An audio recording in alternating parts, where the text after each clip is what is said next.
అనన్య, కాంచన ఇంట్లో అందరూ కూడా పడుకున్న తర్వాత అర్ధరాత్రి ఇక కబోర్డ్లో ఉన్న విశాల్ డెడ్ బాడీని బయటకు తీస్తూ ఉంటారు. ఒక పెద్ద బెడ్షీట్లో విశాల్ శవాన్ని పెట్టి ఇక మూట కట్టి ఇద్దరు కూడా కలిసి ఆ శవాన్ని బయటికి తీసుకెళ్ళాలి అని మెట్ల మీద నుంచి కిందకు వస్తూ ఉంటారు.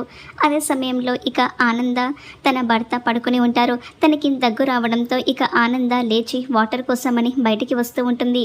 ఆనంద అలా బయటికి వచ్చేసరికి అదే సమయంలో కాంచన, అనన్య ఇద్దరు కూడా మూట తీసుకుని కిందకి వస్తూ ఉంటారు. అది చూడగానే ఆనంద షాక్ అయిపోతూ ఉంటుంది. లైట్లన్నీ కూడా ఆన్ చేస్తూ ఉంటుంది. ఇంతలో ఇక అక్కడికి దర్శన్, శరణ్య, లీలావతి కుటుంబ సభ్యులందరూ కూడా వస్తూ ఉంటారు. ఏమైంది ఆనంద అని లీలావతి అడుగుతూ ఉంటే, ఇదిగో నేను వాటర్ కోసమై వచ్చాను, వీళ్ళు ఈ మూటతో బయటికి వెళ్తున్నారు, ఈ మూట అసలు ఏంటో నాకేం అర్థం కావట్లేదు అని ఆనంద అంటూ ఉంటుంది. ఇక అవునా, ఇందులో ఏముంది అని లీలావతి అడుగుతూ ఉంటే, ఇందులో నా వదిన గారు బట్టలున్నాయి, ఉతకడానికి తీసుకెళ్తున్నాం అని కాంచన చెప్తూ ఉంటుంది.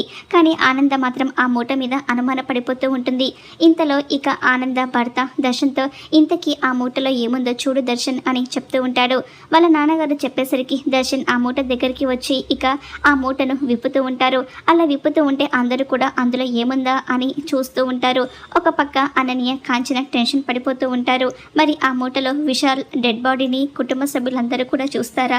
ఏం జరుగుతుందో రాబోయే ఎపిసోడ్లో చూద్దాం. వీడియోని తప్పకుండా లైక్ చేసి ఛానల్ని సబ్స్క్రైబ్ చేసుకోండి.